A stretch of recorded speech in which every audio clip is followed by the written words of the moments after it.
حضور قلب کی نفع بخش دوا۔ مومن کے لیے ضروری ہے کہ وہ اللہ تعالیٰ کی تعظیم کرنے والا ہو، اس سے خائف ہو، اس سے امیدیں رکھتا ہو اور اپنے گناہوں پر شرمندہ ہو۔ ایمان کے بعد ان احوال کا ہونا بھی ضروری ہے۔ ان احوال کی قوت و ضعف کا مدار ایمان کی قوت و ضعف پر ہے۔ نماز میں ان احوال کا نہ ہونا اس بات کی علامت ہے کہ نماز پڑھنے والے کی فکر پراگندہ ہے، دھیان بٹا ہوا ہے اور دل مناجات میں حاضر نہیں ہے۔ نماز سے غفلت ان وسوسوں کی بدولت پیدا ہوتی ہے جو دل پر یلغار کرتے ہیں اور اسے مشغول بنا لیتے ہیں۔ اس صورت میں حضور دل کی تدبیر یہ ہے کہ ان وسوسوں کو دور کیا جائے، اور یہ چیز اسی وقت دور ہوتی ہے جب اس کا سبب دور ہو۔ اس لیے سب سے پہلے ان وسوسوں کے اسباب دریافت کرنے کی ضرورت ہے۔ یہ وسوسے کبھی تو کسی امر خارجی کی وجہ سے پیدا ہوتے ہیں اور کبھی کسی امر ذاتی کی وجہ سے۔ خارجی سبب وہ باتیں ہیں جو کانوں میں پڑتی ہیں اور آنکھوں کو نظر آتی ہیں۔ یہ باتیں بسا اوقات پراگندہ کر دیتی ہیں، یہاں تک کہ فکر ان کے درپے ہوتا ہے، ان میں تصرف کرتا ہے، اور یہ سلسلہ ان سے دوسری چیزوں کی طرف دراز ہوتا ہے کہ پہلے دیکھنا فکر کا سبب بنے، پھر یہ فکر دوسرے فکر کا اور دوسرا تیسرے فکر کا۔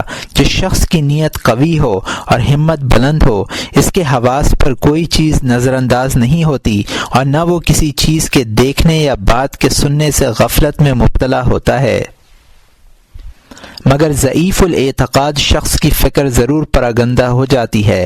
اس کا علاج یہ ہے کہ ان اسباب کو ختم کرنے کی کوشش کرے جن سے یہ وسوسے پیدا ہوتے ہیں۔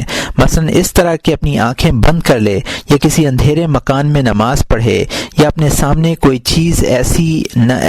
ایسی چیز نہ رکھے جس سے حواس مشغول ہوتے ہیں۔ نماز دیوار سے قریب ہو کر پڑھے تاکہ نگاہوں کی مسافت طویل نہ ہو۔ راستوں میں منقش جا نمازوں پر اور رنگین فرشوں پر نماز پڑھنے سے اعتراض کرے۔ یہی وجہ ہے کہ عابد و زاہد حضرات اس قدر مختصر اور تاریک کمروں میں عبادت کیا کرتے تھے جن میں صرف سجدے کی گنجائش ہو تاکہ فکر مجتمع رہے۔ ان میں بھی جو لوگ اپنے آپ پر قابو یافتہ تھے مسجدوں میں آتے اور نگاہیں نیچی کر لیتے اور نظروں کو سجدے کے مقام سے آگے نہیں بڑھاتے تھے، اور نماز کا کمال اس میں سمجھتے کہ یہ نہ معلوم ہو کہ نماز پڑھنے والے کے دائیں کون ہے اور بائیں کون ہے۔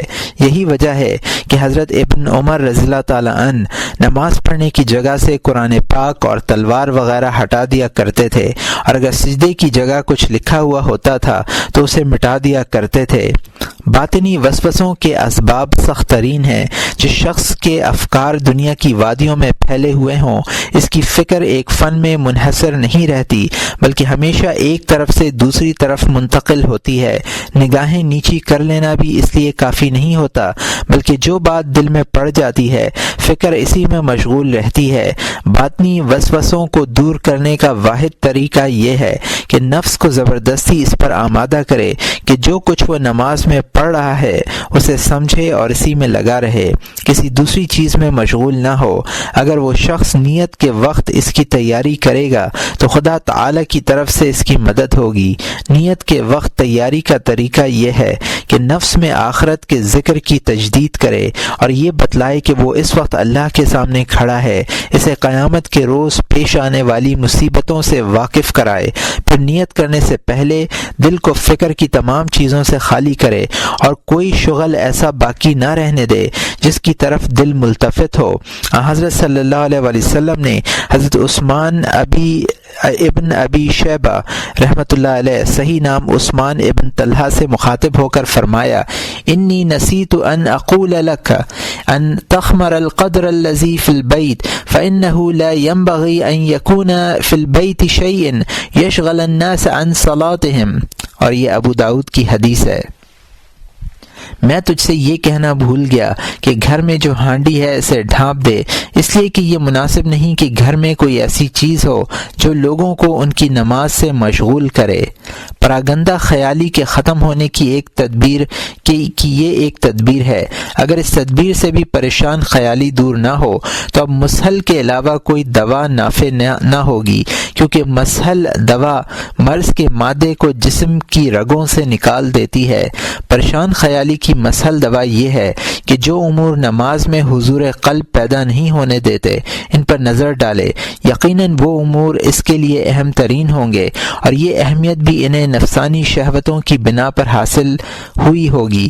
اس لیے ضروری ہوا کہ انسان اپنے نفس کو سزا دے اور اسے ان امور سے اپنا رشتہ منقطع کر لینے کا مشورہ دے، اس لیے کہ جو چیز آدمی کو اس کی نماز سے روکے وہ اس کے دین کی ضد ہے اور اس کے دشمن ابلیس کی فوج کا سپاہی ہے۔ اس لیے نجات حاصل کرنا بہت ضروری ہے، اور نجات اسی وقت مل سکتی ہے جب وہ اسے دور کر دے۔ حضرت صلی اللہ علیہ وسلم سے اس طرح کے بے شمار واقعات منقول ہیں کہ آپ نے نماز میں انتشار پیدا کرنے والی چیزوں کو خود سے دور کر دیا۔ ایک مرتبہ ابو جہم نے حضرت صلی اللہ علیہ وسلم کی خدمت میں 2 پلو والی سیاہ چادر پیش کی۔ آپ نے اسے اوڑھ کر نماز پڑھی، نماز کے بعد اسے اتار دیا اور فرمایا اذهبوا بها الى ابی جہم فانها الهتنی انف عن صلاتي واتونی بالنجبانیۃ جہم۔ اور یہ بخاری و مسلم کی حدیث ہے۔ اسے ابو جہم کے پاس لے جاؤ، اس لیے کہ اس نے مجھے ابھی میری نماز سے غافل کر دیا تھا، اور مجھے ابو جہم سے سیاہ چادر لا کر دو۔ ایک روایت میں ہے کہ حضرت صلی اللہ علیہ وسلم نے اپنے جوتے میں نیا تسمہ لگانے کا حکم دیا۔ جب تسمہ لگا دیا گیا اور آپ نماز کے لیے کھڑے ہوئے تو آپ کی نگاہ نیا تسمہ ہونے کی وجہ سے اس پر پڑی تو اسے اتارنے کا حکم دیا اور فرمایا اس میں وہی پرانا تسمہ لگا دو۔ اور یہ ابن مبارک کی حدیث ہے اور جس کو ابو نصر نے مرسلن روایت کیا ہے۔ ایک مرتبہ آپ نے نئے جوتے پہنے، وہ آپ کو اچھے لگے، آپ نے سجدہ شکر ادا کیا اور فرمایا تواضعت لربی کی لا یمقتنی، میں نے اپنے رب کے سامنے تواضع اختیار کی تاکہ وہ مجھ پر ناراض نہ ہو۔ پھر آپ وہ جوتے باہر لے گئے اور جو پہلا سائل ملا اسے دے دیے۔ پھر حضرت علی رضی اللہ تعالیٰ عنہ کو حکم دیا کہ میرے لیے نرم چمڑے کے پرانے جوتے خرید لو۔ حضرت علی رضی اللہ تعالیٰ عنہ نے حکم کی تعمیل کی اور آپ نے پرانے جوتے پہن لیے۔ ابو عبداللہ فی شرف الفقراء، جس کو عائشہ رضی اللہ تعالیٰ عنہا نے روایت کیا ہے، مردوں کے لیے سونے کی حرمت سے قبل ایک مرتبہ آپ نے سونے کی انگوٹھی پہن رکھی تھی اور ممبر پر تشریف فرما تھے۔ آپ نے اسے نکال پھینکا اور فرمایا شغلنی ھذا نظرۃ الیہ و نظرۃ الیکم۔ یہ نسائی کی حدیث ہے جس کو ابن عباس رضی اللہ تعالیٰ عنہ نے روایت کیا ہے۔ اس نے مجھے مشغول کر دیا ہے، کبھی میں اسے دیکھتا ہوں اور کبھی تمہیں دیکھتا ہوں۔ حضرت ابو طلحہ رضی اللہ تعالیٰ عنہ ایک مرتبہ اپنے باغ میں نماز پڑھ رہے تھے، اچانک درختوں سے نکل کر اودے رنگ کا ایک پرندہ آسمان کی طرف اڑا۔ انہیں یہ پرندہ اچھا لگا اور اسی حالت میں کچھ دیر تک اسے دیکھتے رہے۔ یہ بھی یاد نہ رہا کہ کتنی رکعت نماز پڑھی ہے۔ بڑے نادم ہوئے، حضرت صلی اللہ علیہ وسلم کی خدمت میں حاضر ہو کر عرض کیا کہ آج مجھ پر یہ فتنہ گزرا ہے، اس لیے میں اس باغ کو جہاں یہ واقعہ پیش آیا صدقہ کرتا ہوں۔ اور یہ مالک کی حدیث ہے جس کو عبداللہ ابن ابی بکر نے روایت کیا ہے۔ ایک اور بزرگ کی روایت ہے کہ انہوں نے اپنے باغ میں نماز پڑھی، درختوں پر اس قدر پھل تھے کہ بوجھ سے جھکے پڑ رہے تھے۔ انہیں یہ منظر اچھا معلوم ہوا اور اس کی تصویر میں محو ہوئے کہ رکعتوں کی تعداد بھی یاد نہ رہی۔ یہ واقعہ حضرت عثمان غنی رضی اللہ تعالیٰ عنہ کو سنایا اور عرض کیا کہ میں اپنا باغ اللہ کی راہ میں خرچ کرنے کے لیے آپ کے اختیار میں دیتا ہوں۔ حضرت عثمان رضی اللہ تعالیٰ عنہ نے یہ باغ 50,000 روپے میں فروخت کیا۔ اکابر سلف فکر کی جڑوں کو اکھاڑ پھینکنے اور نماز میں واقع ہو جانے والی کوتاہیوں کے کفارے کے لیے اس طرح کی تدبیریں کیا کرتے تھے، اور حقیقت میں اس مرض کی یہی ایک دوا بھی ہے، اس کے علاوہ کوئی دوسری دوا مفید نہیں ہوگی۔ پہلے ہم نے اس کی یہ تدبیر بتلائی تھی کہ نفس کو لطف اور نرمی کے ساتھ پرسکون کرنے کی کوشش کرنی چاہیے اور اسے ذکر کو سمجھنے پر آمادہ کرنا چاہیے، لیکن یہ تدبیر کمزور شہوتوں کے لیے مفید ہے اور ان تفکرات میں نافع ہے جو صرف دل کے ارد گرد احاطہ کیے ہوئے ہوں، لیکن وہ شہوت جو قوت میں زیادہ ہو اسے تدبیر سے ختم نہیں ہوتی، بلکہ اس شہوت کا حال تو یہ ہے کہ وہ تمہیں اپنی طرف کھینچے گی اور تم اس کی طرف کھینچو گے۔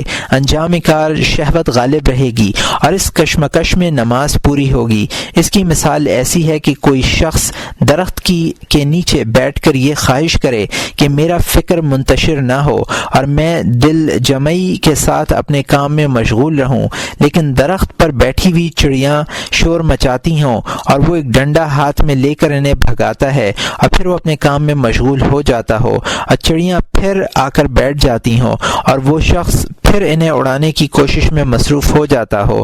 اس شخص سے کہا جائے گا کہ جو تدبیر تم کر رہے ہو وہ مفید ثابت نہیں ہوگی، اس کی صرف ایک ہی تدبیر ہے اور وہ یہ ہے کہ اس درخت کو جڑ سے اکھاڑ پھینکو۔ یہی حال شہوات کے درخت کا ہے۔ جب یہ درخت بلند و بالا ہو جاتا ہے اور اس کی شاخیں پھیل جاتی ہیں تو افکار کے پرندے اس طرح آ کر بیٹھتے ہیں جس طرح چڑیاں اصل درخت پر اور مکھیاں گندگی پر بیٹھتی ہیں اور انہیں ہٹانا طول عمل کا محتاج ہے۔ چنانچہ آپ جب بھی مکھی اڑائیں گے وہ پھر آ کر بیٹھ جائے گی۔ یہی حال انسانی افکار و خیالات اور وسوسوں کا ہے۔ یہ شہوتیں جن کا ذکر ہم کر رہے ہیں لاتعداد اور بے شمار ہیں، اور یہ کم ہی ہوتا ہے کہ کوئی انسان ان سے خالی ہو، لیکن ان سب کی جڑ ایک ہے اور وہ ہے دنیا کی محبت۔ دنیا کی محبت ہر برائی کی جڑ ہے، ہر گناہ کی بنیاد اور ہر فساد کا سرچشمہ ہے۔ جس شخص کا باطن دنیا کی محبت میں گرفتار ہو اور وہ دنیا کی کسی چیز کی طمع اس خیال سے نہ کرے کہ اسے توشہ آخرت بنائے گا یا آخرت میں اس سے مدد لے گا، تو اسے یہ یقین نہ رکھنا چاہیے کہ اس کو نمازوں میں مناجات کی لذت حاصل ہو سکے گی، اس لیے کہ جو دنیا سے خوش ہوتا ہو وہ اللہ تعالیٰ اور اس کی مناجات سے کیسے خوش ہوگا۔ دنیا کی محبت اور اللہ کی محبت میں تضاد ہے، لیکن اس کے باوجود اسے مجاہدہ چھوڑنے کی ضرورت نہیں ہے، بلکہ جس طرح ممکن ہو اپنے دل کو نماز کی طرف مائل کرے اور مشغول کرنے والے اسباب کم سے کم کرنے کی کوشش کرے۔ خلاصہ یہ ہے کہ یہ تدبیر ایک تلخ دوا ہے، اس لیے لوگ اسے بدمزہ سمجھتے ہیں۔ یہ مرض پرانا اور لا علاج ہے، یہاں تک کہ بعض اکابر نے کوشش کی کہ 2 رکعت نماز ایسی پڑھیں جن میں دنیا کا کوئی تصور دل میں نہ آئے، تو یہ ان سے ممکن نہ ہو سکا۔ جب ان لوگوں سے ایسی 2 رکعت میسر نہ آ سکیں تو ہم جیسے لوگ اس کی خواہش کیسے کر سکتے ہیں؟ کاش ہمیں کوئی نماز ایسی میسر آ جائے جس کا آدھا حصہ یا تہائی حصہ وسوسوں سے خالی ہو۔ کم سے کم ان لوگوں میں تو ہمارا شمار ہو جائے جنہوں نے نیک اعمال میں برے اعمال خلط ملط کر دیے۔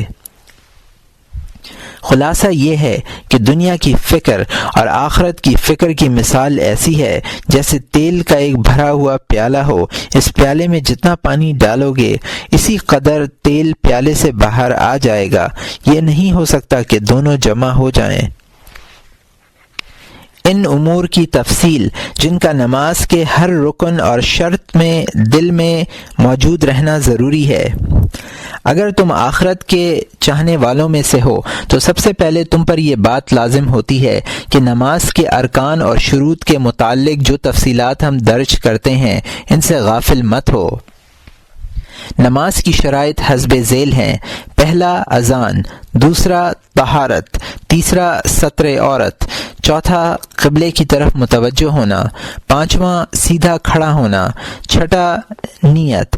جب تم مؤذن کی اذان سنو تو اپنے دل میں قیامت کی ہولناک آواز کا تصور کرو اور اذان سنتے ہی اپنے ظاہر و باطن سے اس کی اجابت کی تیاری کرو۔ جو لوگ اذان کی آواز سن کر نماز کے لیے جلدی کرتے ہیں انہیں قیامت کے روز نرمی اور لطف و مہربانی کے ساتھ آواز دی جائے گی۔ یہ بھی جائزہ لو کہ نماز کا تمہارے دل پر کیا اثر پڑا ہے۔ اگر اپنے دل کو مسرور اور فرحان پاؤ اور یہ دیکھو کہ تمہارے دل میں جلد سے جلد مسجد میں پہنچ کر نماز ادا کرنے کی خواہش ہے تو یہ بات جان لو کہ قیامت کے روز تمہیں بشارت اور فلاح پانے کی آواز آئے گی۔ نماز خوشی کا پیغام ہے۔ یہی وجہ ہے کہ حضرت صلی اللہ علیہ وسلم فرمایا کرتے تھے، ارحنا یا بلال، دارقطنی کی حدیث ہے جس کو بلال رضی اللہ تعالیٰ عنہ نے روایت کیا ہے، اور ابو داؤد میں ہے جس کو مختلف صحابہ نے روایت کیا ہے۔ اے بلال، اذان کے ذریعے ہمیں راحت پہنچاؤ۔ یہ اس لیے فرمایا کہ حضرت صلی اللہ علیہ وسلم کی آنکھوں کی ٹھنڈک نماز میں تھی۔ طہارت کے سلسلے میں یہ عرض کرنا ہے کہ جب تم نماز کی جگہ پاک کر لو جو تمہارا ظرف بعید ہے، اور کپڑوں کو پاک کر لو جو تمہارا قریبی غلاف ہے، اور جلد کو پاک کر لو جو تمہارا بہت ہی قریبی پوست ہے، تو اپنے مغز اور ذات یعنی دل کی طہارت پر بھی توجہ دو۔ دل کی طہارت کے لیے توبہ کرو، گناہوں پر ندامت ظاہر کرو، اور آئندہ کے لیے یہ عزم مصمم کرو کہ کبھی دل کو گناہوں سے گندا نہیں کروں گا، کیونکہ دل معبود برحق کے دیکھنے کی جگہ ہے۔ ستر عورت کا مطلب یہ ہے کہ بدن کے وہ اعضاء لوگوں کی نظروں سے پوشیدہ رکھے جائیں جن کے دیکھنے میں بے شرمی ہے، اور ان اعضاء کو اس لیے چھپایا جاتا ہے کہ ظاہر بدن پر لوگوں کی نگاہ پڑتی ہے۔ جب ظاہر بدن کا حال یہ ہے تو باطن کی وہ خرابیاں کیوں نہیں چھپائی جاتی جن سے اللہ کے علاوہ کوئی دوسرا واقف نہیں ہوتا؟ جب بدن کے ظاہری اعضاء چھپانے لگے تو باطن کی برائیاں بھی اپنے دل میں حاضر کرو اور نفس سے ان کو چھپانے کی درخواست کرو۔ اس کا یقین رکھو کہ خدا تعالی کی نظروں سے اندر یا باہر کا کوئی عیب مخفی نہیں رہ سکتا، البتہ ندامت، خود اور شرم ان عیوب کا کفارہ بن جاتے ہیں۔ جب تم دل میں اپنے عیوب حاضر کرو گے تو کوئی عیب مخفی نہیں رہ سکتا، البتہ ندامت، خود اور شرم ان عیوب کا کفارہ بن جاتے ہیں۔ جب تم دل میں اپنے عیوب کو حاضر کرو گے تو جہاں جہاں تمہارے دل میں حیا اور خوف کے لشکر چھپے بیٹھے ہوں گے اٹھ کھڑے ہوں گے اور نفس پر غالب آ جائیں گے، دل میں ندامت پیدا ہوگی، اور تم خدا تعالی کی بارگاہ میں اس طرح کھڑے ہوگے جیسے کوئی گناہ گار، بد کردار اور مفرور غلام اپنے آقا کے سامنے کھڑا ہوتا ہے۔ قبلہ رو ہونے کے معنی یہ ہیں کہ اپنے چہرے کو ہر طرف سے موڑ کر خدا تعالی کے گھر کی طرف کر لو۔ جب چہرے کا رخ بدل دیا جاتا ہے تو کیا تم یہ سمجھتے ہو کہ دل کا تمام دنیاوی علائق سے یکسو ہو کر خدا تعالی کی طرف متوجہ ہونا مطلوب نہیں ہے؟ یہ خیال ہرگز نہ کرو، بلکہ یوں سمجھو کہ اس کے علاوہ اور کوئی امر مقصود ہی نہیں ہے۔ یہ تمام ظاہری اعمال و افعال باطن کی تحریک کے لیے ہیں، تاہم اعضاء کو منضبط رکھنے اور انہیں ایک طرف ہو کر اپنے کام میں لگے رہنے کا حکم اس لیے ہے کہ یہ اعضاء دل کے خلاف بغاوت پر آمادہ نہ ہوں۔ اس لیے اگر یہ بغاوت کریں گے اور اپنی متعینہ حرکت چھوڑ کر ادھر ادھر متوجہ ہوں گے تو یہ ظلم ہوگا۔ اسی طرح دل بھی خدا کی طرف سے ہٹ کر ادھر ادھر متوجہ ہو جائے گا۔ اس لیے ضروری ہے کہ جس طرح تمہارا چہرہ ایک طرف متوجہ ہے اسی طرح تمہارا دل بھی ایک طرف متوجہ ہو، اور جس طرح تمہارا چہرہ اس وقت تک خانہ کعبہ کی طرف متوجہ قرار نہیں دیا جاتا جب تک کہ وہ ہر طرف سے منحرف نہ ہو، اسی طرح دل بھی خدا کی طرف متوجہ نہیں ہوتا جب تک کہ اسے ما سوا سے خالی نہ کر لیا جائے۔ حضرت صلی اللہ علیہ وسلم ارشاد فرماتے ہیں، اذا قام العبد الى الصلاة فكان هو وجهه وقلبه الى الله عز وجل انصرف كيوم ولدته امه۔ جب بندہ نماز کے لیے کھڑا ہو اور اس کی خواہش، اس کا چہرہ اور اس کا دل سب اللہ کی طرف متوجہ ہو تو وہ نماز سے ایسے فارغ ہوگا جیسے جس دن اس کی ماں نے جنا تھا۔ اور یہاں مترجم نے حاشیے میں لکھا ہے کہ یہ روایت ان الفاظ میں نہیں ملی، لیکن مسلم میں عمر ابن ابسہ کی روایت میں یہی مضمون روایت کیا گیا ہے، اور یہاں مترجم کا حاشیہ ختم ہوتا ہے۔ سیدھا کھڑے ہونے کا مطلب یہ ہے کہ بندہ اپنے جسم اور دل کے ساتھ اللہ کے حضور میں کھڑا ہوا ہے۔ اس صورت میں سر جھکا ہوا ہونا چاہیے۔ جسم کا یہ حصہ ہی سب سے زیادہ بلند ہے، اس لیے اس عضو میں زیادہ انکسار اور فروتنی پائی جانی چاہیے۔ سر کے انکسار سے دل کی فروتنی اور ذلت کو تشبیہ دو، اور اس وقت کھڑے ہونے سے اس روز کا کھڑا ہونا یاد کرو جب اللہ تعالیٰ کے سامنے پیشی ہوگی اور سوال کیا جائے گا۔ اس وقت بھی یہ تصور کرو کہ تم خدا کے سامنے کھڑے ہوئے ہو اور وہ تمہیں دیکھ رہا ہے، اس لیے تم اس کے سامنے اس طرح کھڑے ہو جیسے دنیا کے بادشاہوں کے سامنے کھڑے ہوتے ہیں، اگرچہ تم اس کی جلالت شان کے ادراک سے عاجز ہو، مگر ظاہری حال ایسا ہونا چاہیے گویا تم اس کی جلالت شان کو پوری طرح ادراک کر رہے ہو، بلکہ جب تم نماز کے لیے کھڑے ہو تو یہ فرض کر لیا کرو کہ تمہیں تمہارے گھر کا کوئی نیک آدمی غور سے دیکھ رہا ہے، یا کوئی ایسا آدمی تمہاری طرف متوجہ ہے جسے تم اپنی سعادت اور نیک بختی کا مشاہدہ کرانا چاہتے ہو، کیونکہ اگر کوئی ایسا شخص تمہیں دیکھتا ہے تو اس وقت تمہارے پاؤں پرسکون ہوتے ہیں اور اعضاء پر مسکنت اور تواضع غالب رہتی ہے، اس خوف سے کہ کہیں وہ شخص جو عاجزی پسند کرتا ہے یہ نہیں کہہ بیٹھے کہ تمہاری نماز میں تواضع کم ہے۔ چنانچہ جب تم یہ محسوس کرو کہ کوئی عاجز و متواضع بندہ تمہیں دیکھ رہا ہے اور تمہارے نفس کا حال یہ ہے کہ تم اس پر ناراض ہو اور کہو کہ اللہ تعالیٰ کی محبت اور معرفت کا دعویٰ کرتا ہے، تجھے شرم نہیں آتی کہ تو اس کے سامنے اس قدر جرأت کرتا ہے، حالانکہ اس کے ایک معمولی بندے کی توقیر کرتا ہے، لوگوں سے ڈرتا ہے، خدا سے نہیں ڈرتا۔ اس لیے حضرت ابو ہریرہ رضی اللہ تعالیٰ عنہ نے حضرت صلی اللہ علیہ وسلم کی خدمت میں عرض کیا کہ اللہ تعالیٰ سے حیا کس طرح ہوتی ہے، تو آپ صلی اللہ علیہ وسلم نے فرمایا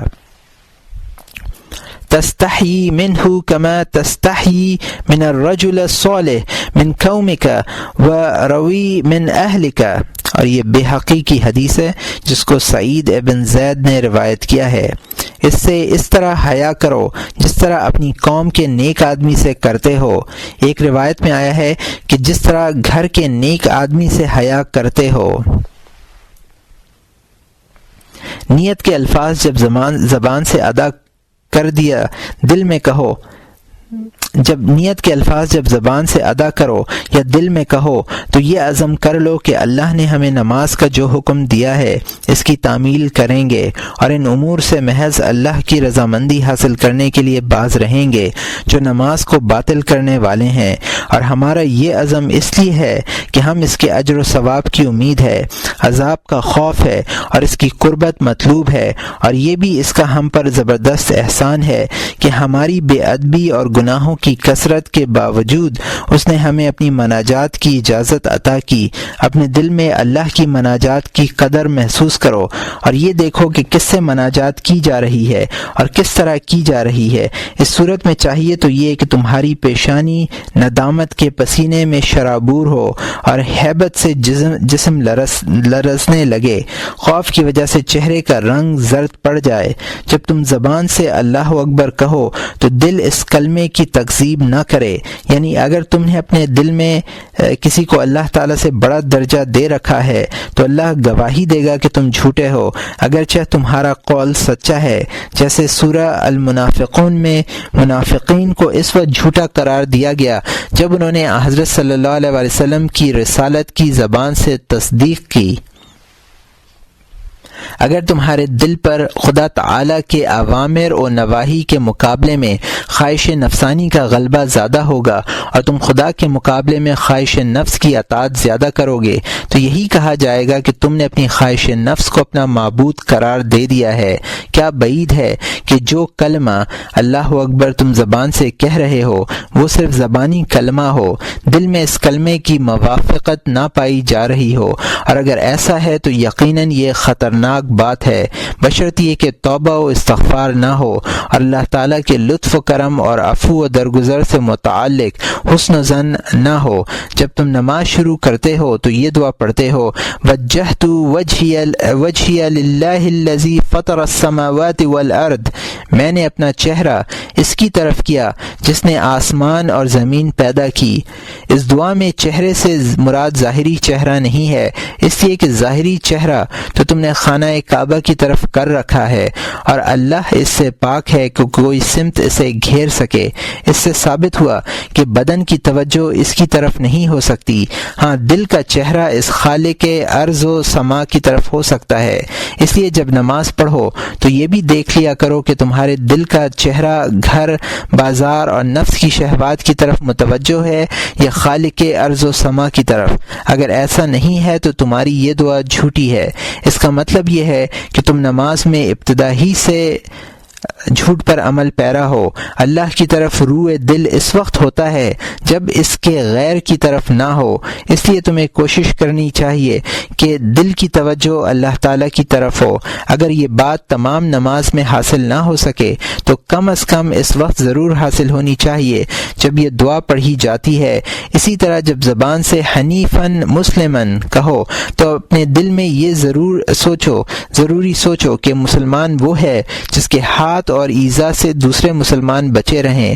اگر تم ایسے نہیں ہو اور مسلمانوں کو تم سے تکلیف پہنچتی ہے تو تم اپنے قول میں سچے نہیں ہو۔ اب مومن ہونے کا تقاضا یہ ہے کہ ماضی کے احوال پر ندامت کا اظہار کرو اور آئندہ کے لیے یہ عزم کرو کہ کسی مسلمان کو ایذا نہیں پہنچاؤ گے۔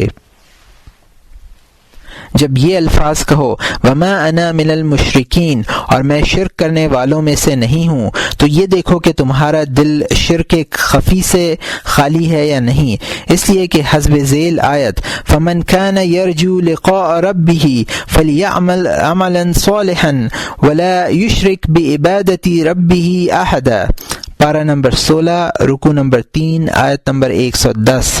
پھر جس کو اپنے رب سے ملنے کی امید ہو اس کو چاہیے کہ نیک عمل کرے اور اپنے رب کی عبادت میں کسی کو شریک نہ کرے۔ اس شخص کے بارے میں نازل ہوئی ہے جو اپنی عبادت سے اللہ تعالیٰ کی رضا اور لوگوں کی تعریف کا خواہش مند ہو، یہ بھی شرک ہے۔ اس شرک سے بھی احتراز کرنے کی ضرورت ہے۔ جب تم یہ کہہ چکے ہو کہ میں مشرکین میں سے نہیں ہوں، اس کے باوجود اس شرک میں مبتلا ہو اور برات نہیں کرتے، تمہارے دل میں اس پر ندامت ہونی چاہیے۔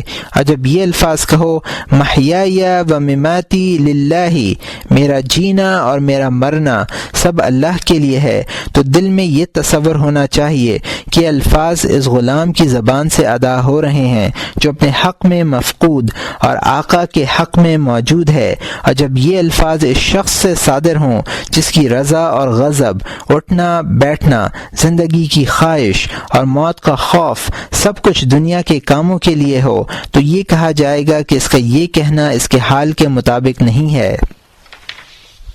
اور جب یہ کہو اعوذ باللہ من الشیطان الرجیم، میں پناہ مانگتا ہوں اللہ کی شیطان مردود سے، تو یہ بھی جانو کہ شیطان تمہارا دشمن ہے، وہ موقع کی تلاش میں ہے کہ کسی طرح تمہارا دل اللہ تعالیٰ کی طرف سے پھیر دے۔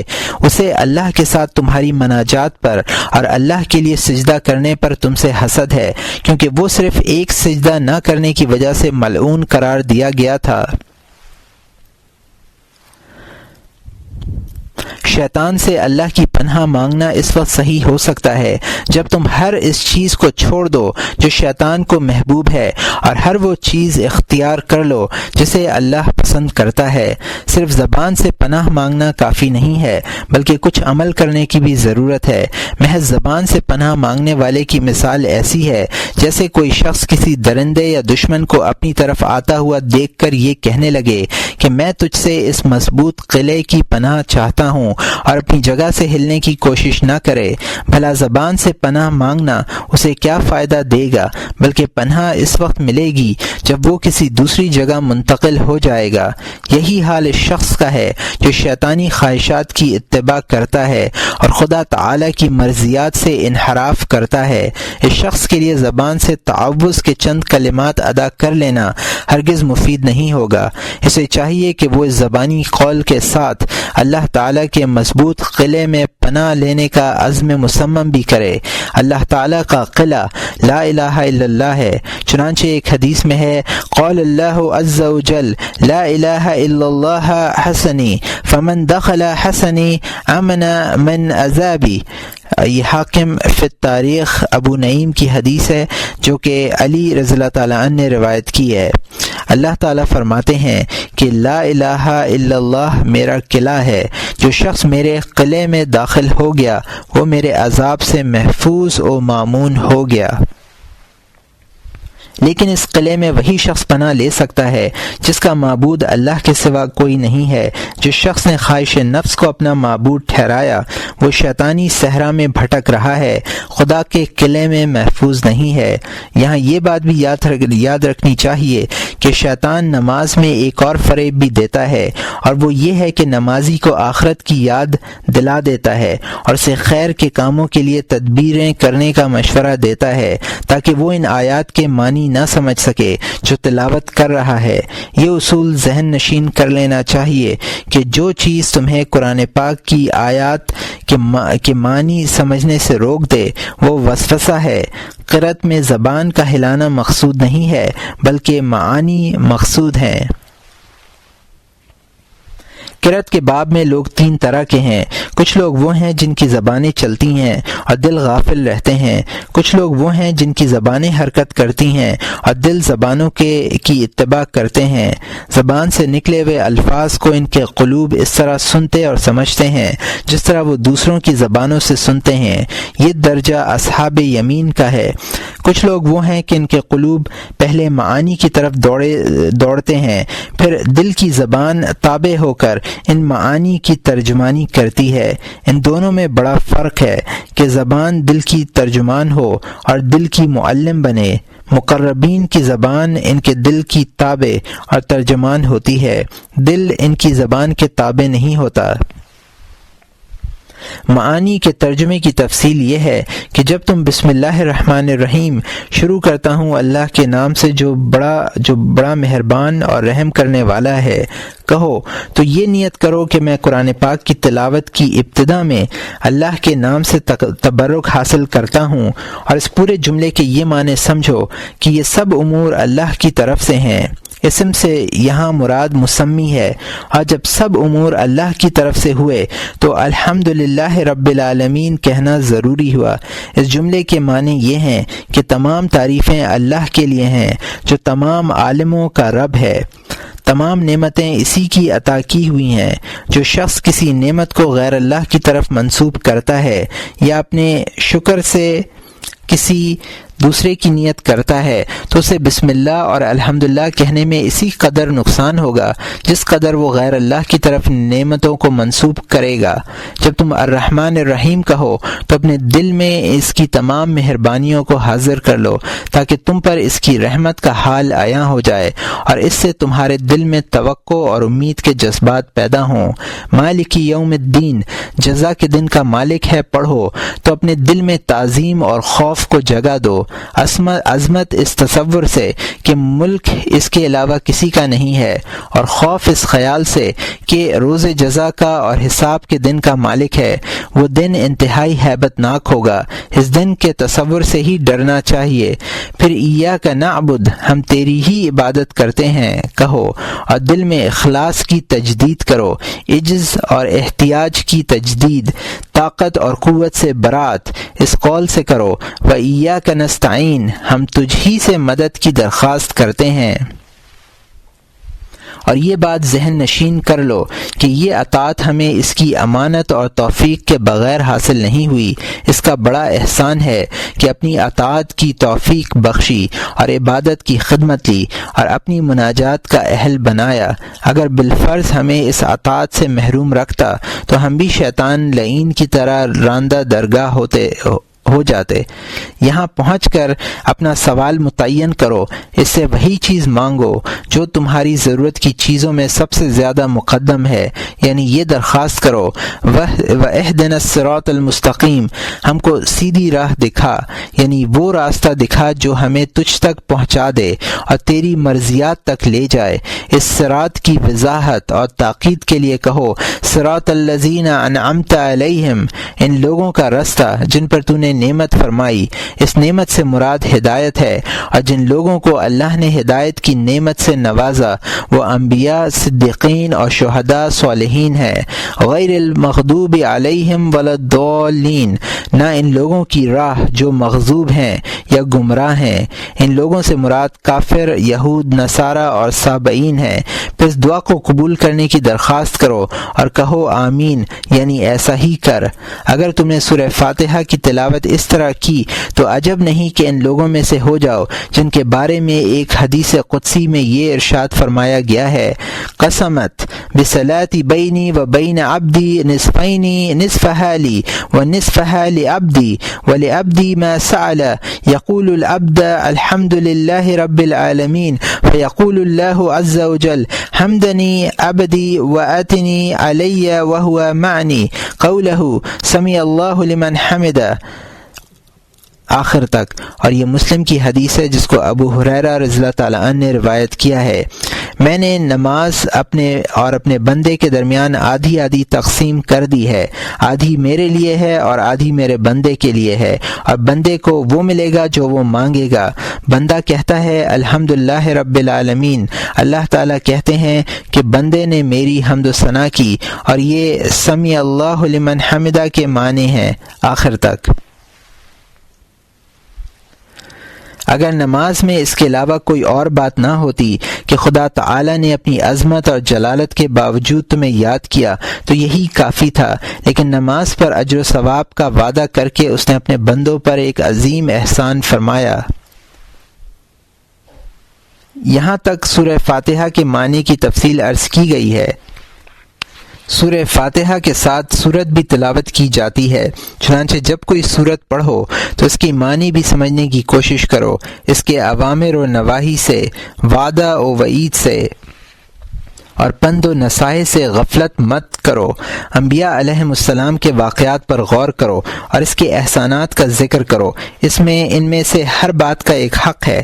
مثلا وعدے کا حق رجا ہے، وعید کا حق خوف ہے، امر و نہی کا حق یہ ہے کہ اس کی تعمیل پر عزم مصمم کیا جائے۔ نصیحت کا حق اس سے نصیحت حاصل کرنا ہے، احسان کا حق یہ ہے کہ اس پر شکر ادا کیا جائے، انبیاء کے واقعات کا حق یہ ہے کہ ان سے عبرت حاصل کی جائے، مقربین ہی ان حقوق کی صحیح معرفت رکھتے ہیں اور وہی لوگ یہ حقوق ادا کرتے ہیں۔ چنانچہ زرارہ ابن ابی اوفا نماز کے دوران اس آیت پر پہنچے، فَإِذَنْ قِرَ فِي النَّاقُورِ، پارہ نمبر 29، رکوع نمبر 5، آیت نمبر 8۔ پھر جس وقت سور پھونکا جائے گا تو بے ہوش ہو کر گر پڑے اور مر گئے۔ اب ابراہیم نخعی رحمۃ اللہ علیہ جب یہ آیت سنتے، اذا السماء انشقت، پارہ نمبر 30، رکوع نمبر 9، آیت نمبر 1، جب آسمان پھٹ جائے گا تو اس قدر بے قرار و مضطرب ہوتے کہ پورا جسم لرزنے لگتا۔ عبداللہ ابن واقد کہتے ہیں کہ میں نے حضرت عبداللہ بن عمر رضی اللہ تعالیٰ عنہ کو دیکھا کہ اس طرح نماز پڑھ رہے ہیں جس طرح کوئی غمگین آدمی نماز پڑھتا ہے۔ بندہ عاجز و مسکین کا حق بھی یہی ہے کہ اپنے آقا کی وعید پر اس کا دل سوختہ ہو جائے، اس لیے کہ وہ گناہگار اور ذلیل و خوار بندہ ہے اور اپنے قہار و جبار مالک کے سامنے سر بسجود ہے۔ قرت کے معنی فہم کے درجات کے اعتبار سے مختلف ہوتے ہیں، اور فہم کی بنیاد و فور علم اور صفائے قلب پر ہوتی ہے۔ یہ درجات اتنے زیادہ ہیں کہ ان کا احاطہ نہیں کیا جا سکتا۔ نماز دلوں کی کنجی ہے۔ جب آدمی نماز پڑھنے کھڑا ہوتا ہے تو کلمات خداوندی کے اسرار و معانی خود بخود منکشف ہونے لگتے ہیں۔ یہ قرأت کی معانی کا حق ہے، یہی تسبیحات اور اذکار و ادعیہ کا حق بھی ہے۔ تلاوت کا حق یہ ہے کہ اس میں حسن صورت ملحوظ رکھو، ہیبت کے ساتھ تلاوت کرو اور حروف صحیح طور پر ادا کرو۔ جلدی کی ضرورت نہیں ہے، کیونکہ آہستہ پڑھنے سے غور و فکر کرنے میں سہولت پیدا ہوتی ہے۔ رحمت، عذاب، وعدہ و وعید اور تحمید و تمجید کی آیات کو ان کے مناسب لہجوں میں پڑھو۔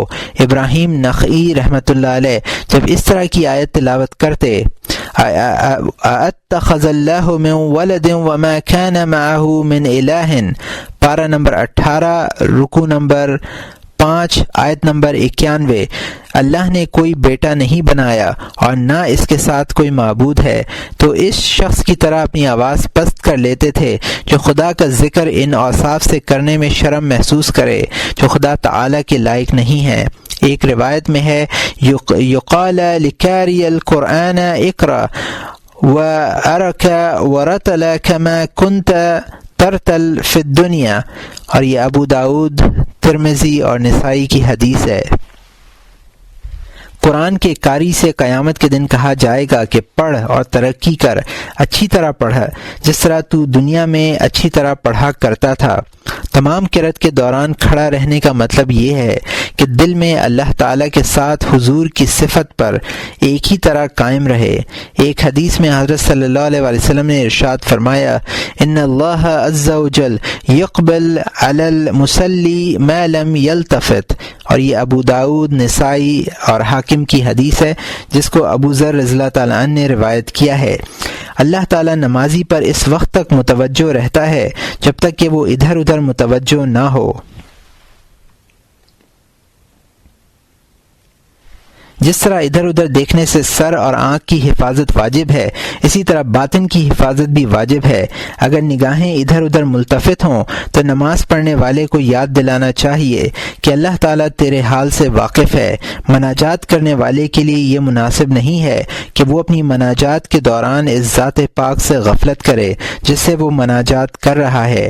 اپنے دل میں خشوع پیدا کرو، اس لیے کہ ظاہر و باطن کے ادھر ادھر ملتفت ہونے سے نجات اس صورت میں ملے گی جب نماز پڑھنے والا خشوع و خضوع کے ساتھ نماز پڑھے گا۔ جب باطن میں خشوع ہوگا تو ظاہری اعضاء بھی خشوع کریں گے۔ چنانچہ حضرت صلی اللہ علیہ وسلم نے ایک شخص کو دیکھا کہ وہ نماز کے دوران اپنی داڑھی سے کھیل رہا ہے۔ آپ صلی اللہ علیہ وسلم نے صحابہ سے فرمایا، اما ھذا وخشع قلبہ لخشعت جوارحہ، اور یہ حکیم ترمذی کی حدیث ہے۔ اگر اس کا دل خشوع کرتا تو اس کے اعضاء بھی خشوع کرتے۔ داڑھی کی حیثیت رعایا کی ہے، اور رعایا کا حال وہی ہوتا ہے جو حاکم کا ہو۔ یہی وجہ ہے کہ دعا میں ارشاد فرمایا گیا، اللہم اصلح الرائی و رعیت، اور یہاں لکھا ہے کہ یہ حدیث نہیں ملی، اے اللہ رائی اور رعایا دونوں کو نیک بنا۔ اس حدیث میں رائی سے مراد دل ہے اور رعیت سے مراد اعضاء و جوارح ہیں۔ صحابہ کرام کی نمازیں بڑی پرسکون اور انتشار سے پاک ہوتی تھیں، چنانچہ حضرت ابو بکر صدیق رضی اللہ تعالیٰ عنہ جب کھڑے ہوتے تو ایسا لگتا گویا میخ ٹھوک دی گئی ہو۔ ابن زبیر رضی اللہ تعالیٰ عنہ لکڑی کی طرح سیدھے کھڑے ہو جاتے۔ بعض اکابر رکوع میں اس طرح اپنی کمر سیدھی اور پرسکون رکھتے تھے کہ پرندے پتھر سمجھ کر بیٹھ جایا کرتے تھے۔ کچھ لوگ دنیاوی بادشاہوں کے سامنے خشوع و خضوع اختیار کرتے ہیں اور با اقتضائے طبیعت پرسکون رہتے ہیں۔ پھر یہ کیسے ممکن ہے کہ جو لوگ شہنشاہ حقیقی کی قوت و عظمت سے واقف ہوں ان پر یہ احوال نہ گزریں؟ جو شخص غیر اللہ کے سامنے خشوع و خضوع کے ساتھ کھڑا رہے اور اللہ کے سامنے کھڑا ہو تو اس کے پاؤں مضطرب رہیں، ایسا شخص خدا تعالی کی عظمت و جلالت کا اعتراف کرنے سے قاصر ہے، اور وہ یہ بھی نہیں جانتا کہ اللہ تعالی میرے دل کی ہر بات سے واقف ہیں۔ حضرت حضرت اکرمہ رضی اللہ تعالیٰ عنہ نے اس آیت کی تفسیر میں الذی یراک حین تقوم وتقلبک فی الساجدین، پارہ نمبر 19 رکوع نمبر 15 آیت نمبر 218 اور 219، جب تجھ کو دیکھتا ہے جب تو کھڑا ہوتا ہے اور تیرا سجدہ کرنے والے کے درمیان پھرنا۔ فرمایا ہے کہ اللہ تعالیٰ قیام، رکوع، سجدے اور جلسے کے وقت دیکھتا ہے۔ رکوع اور سجدے کے وقت اللہ تعالیٰ کی کبریائی اور جلالت کی شان کی یاد کی تجدید کرنی چاہیے۔ قیام سے فارغ ہونے کے بعد نئی نیت اور اتباع سنت نبوی صلی اللہ علیہ وسلم کے ساتھ خدا تعالیٰ کے عذاب سے پناہ چاہتے ہوئے اپنے دونوں ہاتھ اٹھاؤ اور فروتنی اور تواضع کے ساتھ رکوع کرو اور خشوع اختیار کرو اور ان تمام امور پر زبان سے مدد لو، یعنی یہ الفاظ کہو: سبحان ربی العظیم، پاک ہے میرا رب عظیم، اور اس کی عظمت کی گواہی دو۔ اس کلمے کو کئی بار کہو تاکہ تکرار سے اس کی عظمت کے معنی موقد ہو جائیں۔ پھر اپنا سر رکوع سے اٹھاؤ اور یہ توقع کرو کہ وہ ارحم الراحمین ہے، سب کی دعائیں سنتا ہے۔ اپنی اس امید کو اس جملے سے موقد کرو: سمیع اللہ لمن حمدہ، اللہ اس کی سنتا ہے جو اس کی حمد و ثنا کرتا ہے۔ پھر اس پر حمد و ثنا کے مزید الفاظ کہو، اس سے نعمت میں فراوانی ہوتی ہے، اور وہ الفاظ یہ ہیں: ربنا لک الحمد، حمد کی کثرت کے اظہار کے لیے کہو: ملء السماوات والارض، اے اللہ تیرے ہی لیے تمام تعریفیں ہیں، آسمانوں اور زمین کے برابر۔ رکوع کے بعد سجدے کے لیے جھکو۔ تواضع اور عجز و انکساری کا یہ اعلیٰ ترین درجہ ہے۔ سجدے کا مطلب یہ ہے کہ اپنے چہرے کو جو اعضاء میں سب سے اعلیٰ و اشرف ہے، سب سے زیادہ ذلیل اور پست شے زمین پر رکھی جائے، پست شے زمین پر رکھا جائے۔ اگر تمہارے لیے یہ ممکن ہو سکے کہ تمہاری پیشانی اور زمین کے درمیان کوئی چیز حائل نہ ہو تو خدا کے نزدیک یہ سجدہ زیادہ پسندیدہ و محبوب ہے، کیونکہ اس میں تواضع زیادہ ہے، اور انسان کے ذلیل و خوار ہونے کا اظہار اس طریقے سے زیادہ ہوتا ہے۔ جب تم اپنی پیشانی زمین پر رکھ چکے تو اب تمہیں یہ سمجھ لینا چاہیے کہ تمہارا وجود جس جگہ کا مستحق تھا تم نے اسے وہ جگہ دے دی اور اسے اپنے اصل ٹھکانے پر پہنچا دیا۔ تمہاری پیدائش مٹی سے ہوئی اور مٹی ہی میں جاؤ گے۔ سجدے کے وقت اپنے دل میں اللہ کی عظمت و جلالت کی تجدید کرو اور یہ الفاظ کہو: سبحان ربی الاعلی، پاک ہے میرا رب اعلیٰ۔ اس معنی کو بھی تکرار کے ذریعے موقد کرو، اس لیے کہ ایک مرتبہ کہنے سے قلب پر کچھ کم اثر ہوتا ہے۔ جب تمہارے دل میں رقت پیدا ہو جائے اور تمہیں اس کا احساس بھی ہو جائے تو اس کا یقین کرو کہ تم پر اللہ کی رحمت ہوگی، اس لیے کہ اس کی رحمت تواضع اور فروتنی رکھنے والے بندوں ہی کی طرف سبقت کرتی ہے۔ تکبر اور غرور سے اللہ کی رحمت کا کوئی تعلق نہیں ہے۔ اب اپنے سر کو اللہ اکبر کہتے ہوئے اٹھاؤ اور اس طرح دست سوال دراز کرو: رب اغفر وارحم وتجاوز عما تعلم، اے اللہ مغفرت کر اور رحم کر اور میرے ان گناہوں سے درگزر کر جو تو جانتا ہے۔ اس کے علاوہ بھی دعا کر سکتے ہیں۔ پھر اپنی تواضع کے مزید اظہار کے لیے دوبارہ سجدہ کرو اور اس میں بھی ان معانی کی رعایت کرو جو ہم نے ابھی بیان کیے ہیں۔ جب تشہد کے لیے بیٹھو بادب بیٹھو اور معصور الفاظ کے ذریعے اس کی وضاحت کرو کہ تقرب کی جتنی بھی چیزیں ہیں، خواہ وہ صلوات ہوں یا طیبات یعنی اخلاق فاضلہ ہوں، سب اللہ کے لیے ہیں۔ اسی طرح ملک بھی اللہ کا ہے۔ تشہد میں اتحیات پڑھنے کا یہی منشا ہے۔ حضرت صلی اللہ علیہ وسلم کی ذات گرامی کا اس طرح تصور کرو کہ گویا آپ سامنے تشریف فرما ہیں اور یہ الفاظ کہو: السلام علیک ایھا النبی ورحمۃ اللہ وبرکاتہ۔ اپنے دل میں یہ سچی آرزو کرو کہ میرا یہ سلام حضرت صلی اللہ علیہ وسلم کی ذات گرامی تک ضرور پہنچایا جائے اور مجھے اس سے زیادہ مکمل جواب ملے۔ حضرت صلی اللہ علیہ وآلہ وسلم کی خدمت اقدس میں سلام و رحمت کا ہدیہ پیش کرنے کے بعد اپنے آپ پر اور اللہ کے تمام نیک بندوں پر سلام بھیجو اور یہ امید رکھو کہ اللہ تعالیٰ تمہیں اس سلام کے جواب میں اپنے نیک بندوں کے برابر سلام سے نوازے گا۔ تشہد کے آخر میں اللہ تعالیٰ کی وحدانیت اور حضرت صلی اللہ علیہ وآلہ وسلم کی رسالت کی شہادت دو اور شہادت کے دونوں کلموں کے اعادے سے اپنے ایمانی عہد کی تجدید کرو۔ نماز کے آخر میں پوری تواضع اور مکمل خشوع کے ساتھ ان دعاؤں میں سے کوئی دعا پڑھو جو حدیث شریف میں وارد ہوئی ہیں۔ اپنی دعا میں اپنے ماں باپ اور تمام مومنین و مومنات کو شریک کر لو۔ سلام کے وقت یہ نیت کرو کہ میں فرشتوں کو اور حاضرین کو سلام کر رہا ہوں۔ سلام کے وقت نماز مکمل ہونے کی نیت بھی کرو اور دل میں اللہ تعالیٰ کا شکر ادا کرو کہ اس نے تمہیں اس اطاعت کی توفیق بخشی۔ دل میں یہ بھی خیال رہنا چاہیے کہ ممکن ہے کہ یہ نماز تمہاری آخری نماز ہو، شاید پھر تمہیں اس کا موقع نہ ملے۔ حضرت صلی اللہ علیہ وآلہ وسلم نے ایک شخص کو یہ وصیت فرمائی تھی، صلی صلاۃ مودع، اور رخصت کرنے والے کی نماز پڑھو۔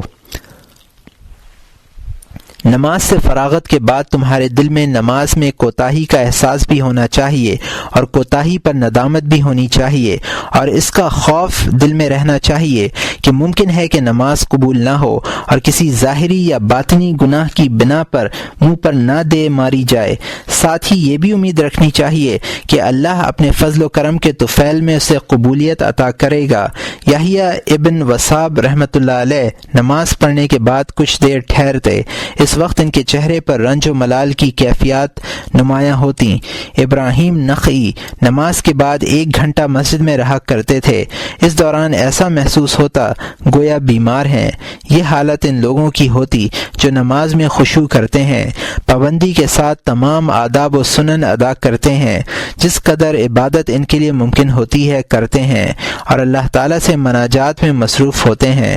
چنانچہ لوگوں کو چاہیے کہ وہ اپنی نمازوں میں ان امور کی پابندی کریں جو ہم نے بیان کیے ہیں۔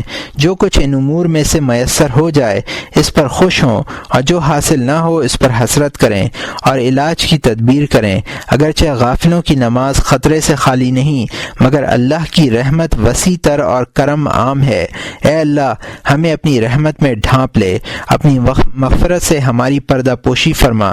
ہم اطاعت کے باب میں کوتاہ ہیں، ہمارے سامنے اپنی کوتاہی کے اعتراف کے علاوہ کوئی دوسرا راستہ نہیں ہے۔ اے اللہ ہماری کوتاہی معاف فرما۔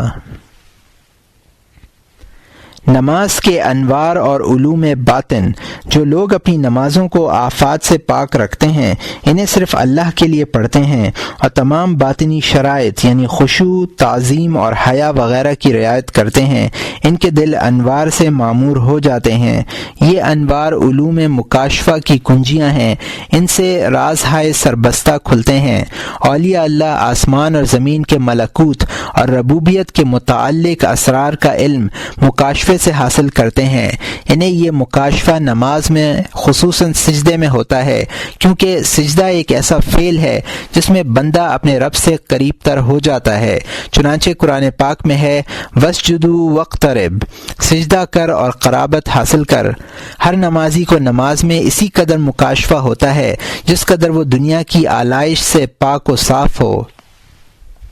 چنانچہ نماز پڑھنے والوں کی باطنی کیفیات جدا جدا ہیں۔ اس اعتبار سے اسرار باطنی کا مکاشفہ بھی مختلف ہے، کہیں قوت ہے، کہیں ضعف، کہیں قلت ہے، کہیں کثرت، کہیں ظہور ہے، کہیں خفا، حتیٰ کہ بعض لوگوں کو کوئی چیز بعینہ منکشف ہو جاتی ہے اور بعض اسے صورت مثالیہ کے آئینے میں دیکھتے ہیں۔ چنانچہ بعض لوگوں نے دنیا کو مردار کی صورت میں دیکھا ہے اور یہ بھی دیکھا ہے کہ کتے اسے کھا رہے ہیں اور دوسروں کو اس کی دعوت دے رہے ہیں۔ کبھی یہ اختلاف ان چیزوں کے اعتبار سے ہوتا ہے جو بزرگوں پر منکشف ہوتی ہیں۔ یہی وجہ ہے کہ بعض بزرگوں پر اللہ تعالیٰ کی صفات منکشف ہوتی ہیں اور بعض پر ان کے افعال منکشف ہوتے ہیں۔ اس میں اہم ترین سبب دلی فکر ہے۔ عموماً اس فکر عموماً اس فکر جس متعین چیز میں مصروف رہے وہی اس پر منکشف ہوگی۔ یہ امور سب پر منکشف ہو سکتے ہیں بشرط یہ کہ دل کے آبگینے صاف اور روشن ہوں، زنگ خوردہ نہ ہوں۔ قدرت کی طرف سے ان کی معانی کے اظہار میں کسی قسم کا کوئی بخل نہیں ہوتا۔ جن لوگوں کے آئینے صاف شفاف ہوتے ہیں ان پر یہ امور منعکس ہو جاتے ہیں، اور جو آئینے زنگ خوردہ ہیں وہ عکس ہدایت قبول نہیں کرتے۔ اس لیے نہیں کہ منعم حقیقی کی طرف سے اس سلسلے میں کوئی بخل ہے، بلکہ اس لیے کہ محل ہدایت دل و دماغ پر میل کی تہیں جمی ہوئی ہیں۔ بعض لوگ علم مکاشفہ کا انکار کر بیٹھے کیونکہ یہ انسانی فطرت ہے کہ جو چیز انہیں نظر نہ آئے اس کے وجود کی نفی کر دیتے ہیں۔ اگر بچے کو بھی اللہ تعالیٰ نے عقل و خرد سے نوازا ہوتا تو وہ بھی ہوا کے اندر انسان کے وجود کے امکان کی نفی کر دیتا۔ اگر نوعمر لڑکے کو شعور ہوتا تو وہ زمین و آسمان کے ملکوت اور اسرار کا انکار کر بیٹھتا۔ حالانکہ بہت سے لوگوں پر یہ اسرار منکشف ہوتے ہیں۔ یہی حال انسان کا ہے کہ وہ جس حال میں ہے اس سے مادرا کسی حال کا تصور اس کے ذہن میں موجود نہیں ہے۔ حالانکہ اولیاء کے احوال ان کے ظاہری احوال سے مختلف بھی ہیں۔ ان کے احوال کے انکار کا مطلب یہ ہے کہ وہ ولایت کے حال کا منکر ہے، اور ولایت کا منکر نبوت کے حال کا منکر ہے۔ اس لیے یہ مناسب نہیں معلوم ہوتا کہ جو درجہ اپنے درجے سے بعید ہو اس کا انکار کیا جائے۔ انکار وغیرہ کا یہ رجحان اس لیے ہے کہ لوگوں نے علم مکاشفہ کو بھی فن مجادلہ کے ذریعے سمجھنے کی کوشش کی ہے۔ ان سے یہ نہیں ہو سکا کہ وہ اپنے دل کو صاف کرتے اور پھر اس فن کی جستجو کرتے۔ یہی لوگ اس علم سے محروم رہے اور یہی محرومی انکار کا سبب بنی۔ حالانکہ ہونا یہ چاہیے کہ جو لوگ اہل مکاشفہ ہوں وہ کم سے کم ان لوگوں میں سے تو ہوں جو مکاشفے کا یقین کرتے ہیں اور غیب پر ایمان لاتے ہیں۔ ایک حدیث شریف میں ہے، ان العبد اذا قام فی الصلاة رفع اللہ سبحانہ الحجاب بینہ وبین عبدہ وواجہہ بوجہ وقامت الملائکہ من لدن منكبيها إلى الهوى يصلون بصلاة ويؤمنون على دعائه وإن المصلي لينشر عليه البر من عنان السماء إلى مفرق راسه وينادي مناد العلم هذا المناجي من يناجي من التفت وإن أبواب السماء تفتح للمصلين وإن الله عز وجل يباهي ملائكة بعبده المصلي۔ اور یہاں لکھا ہے کہ یہ حدیث نہیں ملی۔ بندہ جب نماز کے لیے کھڑا ہوتا ہے تو اللہ اپنے اور بندے کے درمیان سے حجاب اٹھا دیتا ہے اور اپنا منہ اس کے منہ کے سامنے کر دیتا ہے، اور ملائکہ اس کے دونوں شانوں سے ہوا میں کھڑے ہو جاتے ہیں، اس کے ساتھ نماز پڑھتے ہیں اور اس کی دعا پر آمین کہتے ہیں، اور نماز پڑھنے والے پر آسمان سے اس کے سر تک نیکی برستی ہے۔ اور ایک پکارنے والا پکار کر کہتا ہے کہ اگر اس شخص کو معلوم ہوتا کہ وہ کس سے مناجات کر رہا ہے تو کبھی ادھر ادھر نہ دیکھتا۔ اور یہ آسمان کے دروازے نمازیوں کے لیے کھول دیے جاتے ہیں، اور اللہ تعالیٰ اپنے نمازی بندوں پر فرشتوں کے سامنے فخر کرتا ہے۔ اس حدیث میں آسمان کے کھلنے کا ذکر ہے، اور یہ بھی بیان کیا گیا ہے کہ نمازی کا اللہ تعالیٰ سے مواجہہ رہتا ہے۔ اس حدیث میں اسی کشف کی طرف اشارہ کیا گیا ہے جس کا ہم نے ابھی ذکر کیا ہے۔ تورات میں لکھا ہوا ہے کہ اے ابن آدم، میرے سامنے رونے کی حالت میں کھڑے ہو کر نماز پڑھنے سے عاجز مت ہو، اس لیے کہ میں وہ اللہ ہوں جو تیرے دل سے قریب ہے، تو نے غیب سے میرا نور دیکھا ہے۔ راوی کہتا ہے کہ ہم یہ بات اچھی طرح سمجھتے تھے کہ جو رقت، گریہ اور فتوح نمازی اپنے دل میں محسوس کرتا ہے وہ اللہ کے دل میں قریب تر ہونے کا نتیجہ اور ثمرہ ہے، اور یہ قربت مکانی یا جسمانی نہیں ہوتی، بلکہ اس سے مراد ہدایت، رحمت اور کشف حجاب کی قربت ہے۔ کہتے ہیں کہ بندہ جب 2 رکعت نماز پڑھتا ہے تو اس پر فرشتوں کی 10 صفیں تعجب کرتی ہیں، ان میں سے ہر صف میں 10,000 فرشتے ہوتے ہیں۔ اللہ تعالیٰ اس بندے کے بارے میں 1,00,000 فرشتوں پر فخر کرتا ہے، اور یہ اس لیے کہ اس بندے کی نماز قیام، قعود، رکوع اور سجود کی جامع ہے، جبکہ اللہ تعالیٰ نے یہ 4 ذمہ داریاں 40,000 فرشتوں پر تقسیم کر رکھی ہیں۔ ان میں سے جو لوگ کھڑے ہونے والے ہیں وہ قیامت تک کھڑے رہیں گے، رکوع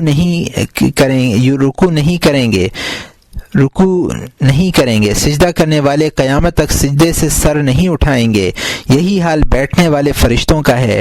انسانوں کو فرشتوں پر ایک فضیلت یہ بھی حاصل ہے کہ اللہ تعالیٰ نے فرشتوں کو تقرب کا جو درجہ عطا کیا ہے، ابد تک ان کے لیے وہی درجہ رہے گا، نہ اس میں کمی ہوگی اور نہ زیادتی ہوگی، لیکن انسان کے درجات میں اس کے اعمال صالحہ کے مطابق ترقی ہوتی رہتی ہے۔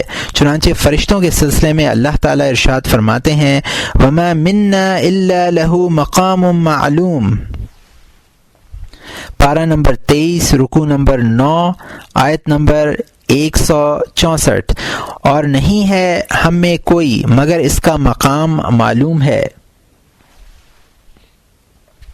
ترقی درجات کا راستہ فرشتوں کے لیے مسدود ہے، ان میں ہر ایک کا وہی رتبہ ہے جس پر وہ موجود ہے، اور وہی عبادت ہے جس میں وہ مشغول ہے، نہ وہ کسی مرتبے پر فائز کیا جاتا ہے اور نہ یہ ممکن ہے کہ وہ اپنی متعینہ عبادت میں کوتاہی کرے۔ چنانچہ ارشاد خداوندی ہے لا یستکبرون عن عبادتہ ولا یستحسرون یسبحون اللیل والنہار ولا یفترون، پارہ نمبر 17 رکوع نمبر 2 آیت نمبر 19 اور 20۔ وہ اس کی عبادت سے عار نہیں کرتے اور نہ تھکتے ہیں، بلکہ شب و روز اللہ کی تسبیح کرتے ہیں، کسی وقت موقوف نہیں کرتے۔ انسان کے درجات کی ترقی کا راز نماز میں مضمر ہے، نماز ہی ترقی درجات کی کنجی ہے۔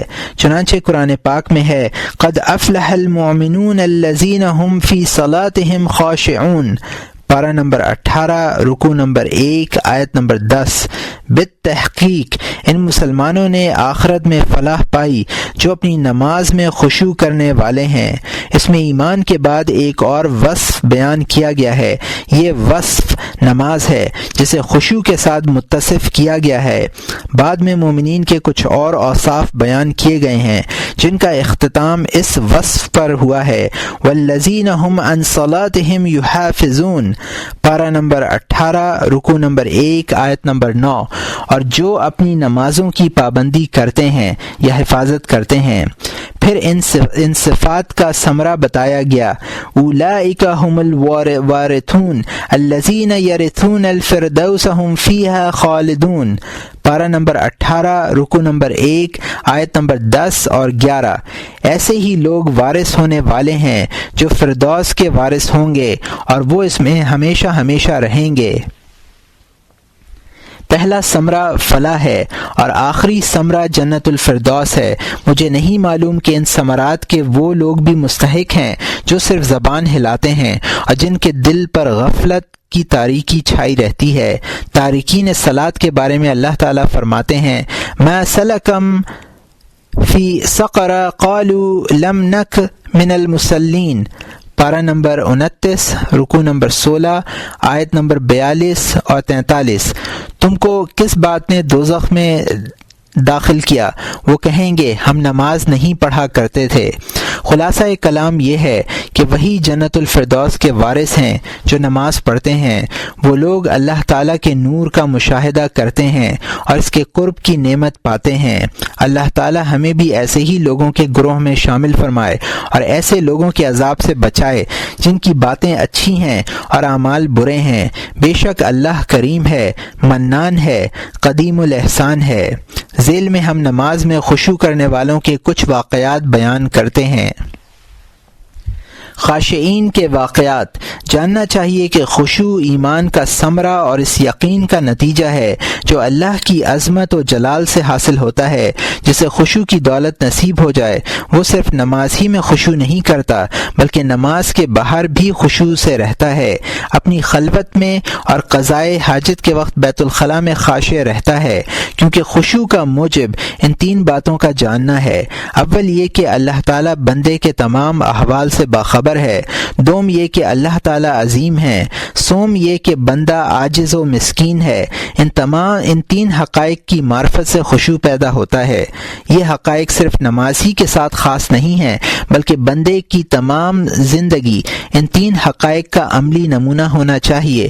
چنانچہ اکابر سے منقول ہے کہ انہوں نے 40 سال تک آسمان کی طرف سر اٹھا کر نہیں دیکھا، اس لیے کہ وہ صاحب حیا تھے، خاشع تھے۔ ربی ابن خثیم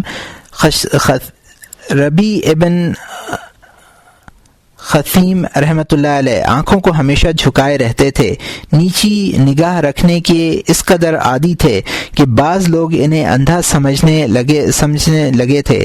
چنانچہ آپ مسلسل 20 برس تک حضرت ابن مسعود رضی اللہ تعالیٰ عنہ کے گھر حاضری دیتے رہے۔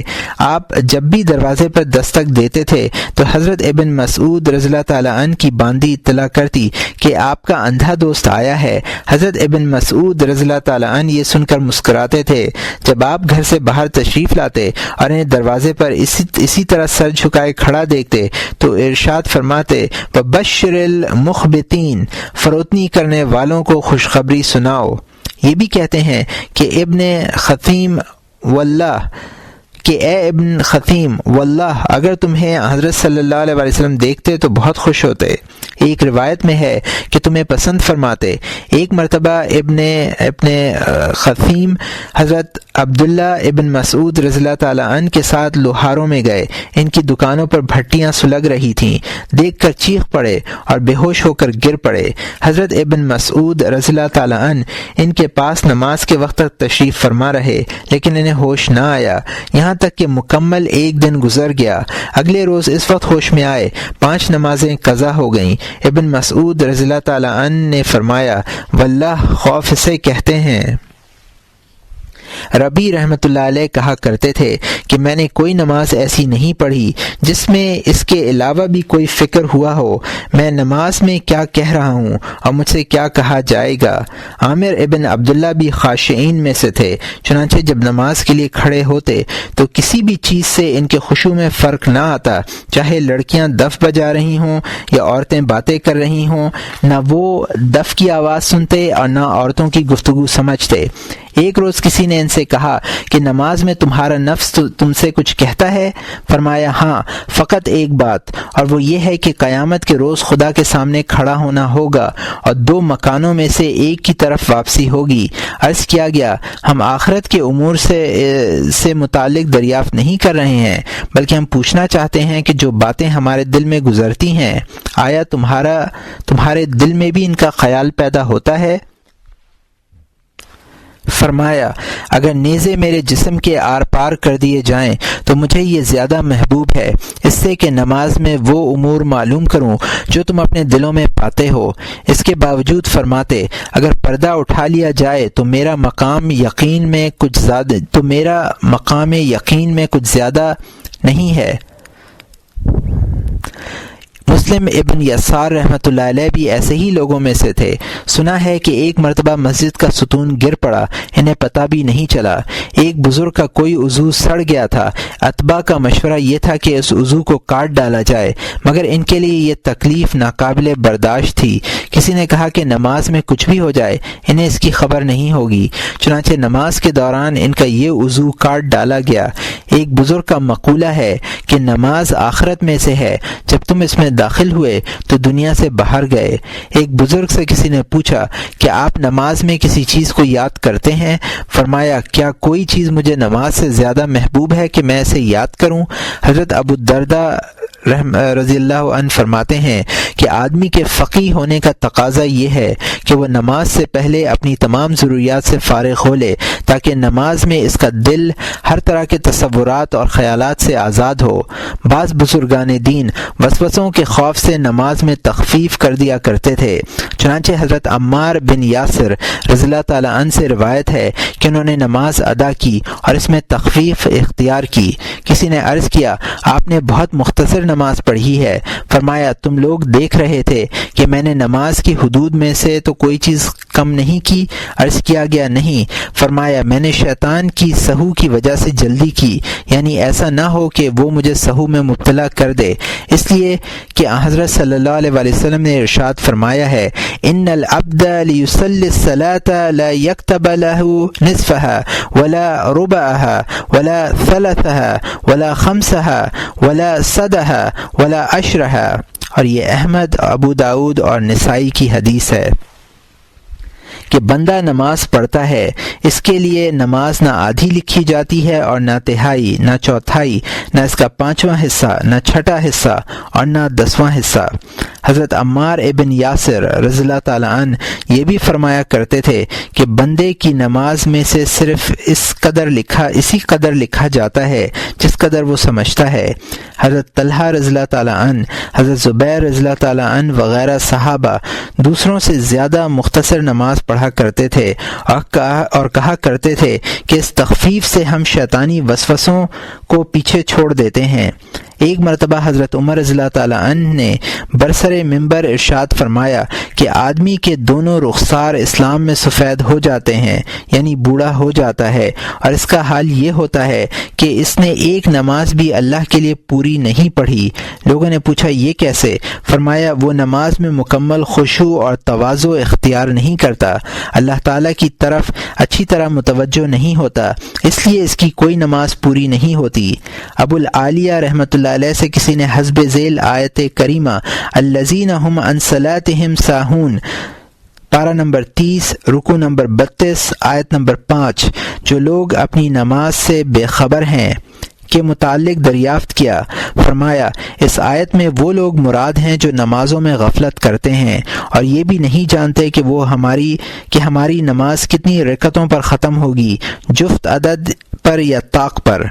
حسن بصری رحمۃ اللہ علیہ فرماتے ہیں کہ اس سے وہ لوگ مراد ہیں جو اول وقت میں نماز پڑھیں تو انہیں خوشی ہو اور تاخیر سے نماز ادا کریں تو کوئی غم نہ ہو، یعنی وہ لوگ جو اول وقت نماز پڑھنے کو ثواب نہ سمجھیں اور تاخیر سے نماز پڑھنے کو گناہ نہ سمجھیں۔ جاننا چاہیے کہ کبھی نماز کا ایک حصہ اجر و ثواب کے رجسٹر میں لکھ لیا جاتا ہے اور ایک حصہ نہیں لکھا جاتا، گویا ناقص لکھی جاتی ہے۔ اگرچہ فقہا یہی کہتے ہیں کہ نماز میں تجزی نہیں ہے، یعنی اگر نماز صحیح ہوگی تو پوری ہوگی اور فاسد ہوگی تو پوری فاسد ہوگی، لیکن ہم یہ کہتے ہیں کہ نماز میں تجزی ہے، جیسا کہ ہم نے اس دعوے کی تشریح بھی کی ہے۔ روایات سے بھی یہ بات سمجھ میں آتی ہے، چنانچہ وہ روایت جس میں فرض نمازوں کے نقصان کا تدارک نوافل سے ہونا وارد ہے، اس روایت کے الفاظ یہ ہیں: ان اول ما يحاسب به العبد يوم القيامة من عمله صلاته وفيه فإن انتقص من فرده شيئا قال الرب عز وجل انظروا أهل لعبدي من تطوع فيكمل بها ما نقص من الفریدہ۔ اور اصحاب سنن اور حاکم کی حدیث ہے جس کو ابو ہریرہ رضی اللہ تعالیٰ عنہ نے روایت کیا ہے، قیامت میں بندے کے جس عمل کا سب سے پہلے محاسبہ کیا جائے گا وہ نماز ہے۔ اس حدیث میں ہے اگر اس کی فرض نمازوں میں کمی ہوتی تو اللہ تعالیٰ فرمائیں گے دیکھو کیا میرے بندے کے پاس نوافل بھی ہیں، ان نوافل سے فرائض کی کمی پوری کی جائے گی۔ حضرت عیسیٰ علیہ السلام اللہ تعالیٰ کا یہ ارشاد نقل فرماتے ہیں کہ فرائض کے سبب سے بندہ مجھ سے نجات پا گیا اور نوافل کی وجہ سے مجھ سے قریب ہو گیا۔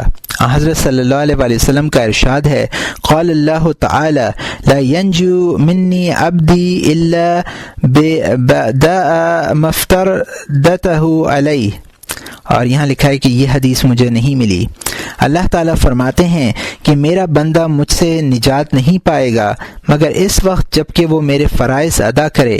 ایک طویل روایت میں ہے ان النبی صلی اللہ علیہ وسلم صلاة فترك من قراءتها آية فلما التفت قال ماذا قرأت فسكت القوم فسأل ابن أبي كعب فقال قرأت سورة كذا وتركت آية كذا فما ندري أن سخت رفعت فقال أنت لها يا أبي ثم أقبل على الآخرين فقال ما بال أقوام يحضرون صلاتهم ويتمون صفوفهم وتبيهم بين أيديهم لا يدرون ما يطلع عليهم من كتاب ربهم إلا أن بني إسرائيل كذا فعلوا فأوحى الله عز وجل إلى نبيهم أن قل لقومك تهدروني أبدانكم وتعتوني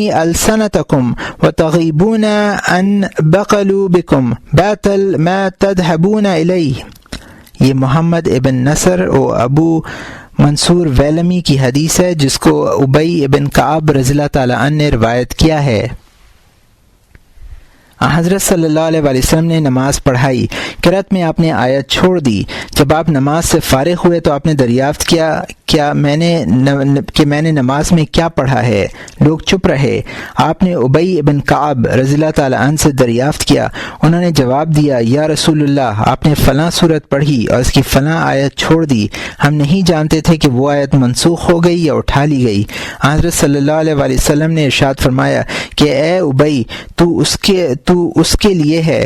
پھر آپ دوسرے لوگوں کی طرف متوجہ ہوئے اور فرمایا کہ لوگوں کو کیا ہو گیا ہے کہ اپنی نماز میں حاضر رہتے ہیں، صفیں مکمل رکھتے ہیں، ان کا پیغمبر ان کے سامنے ہوتا ہے، لیکن ان کو اس کی خبر نہیں ہوتی کہ ان کے سامنے ان کے رب کی کتاب میں سے کیا تلاوت کیا گیا ہے۔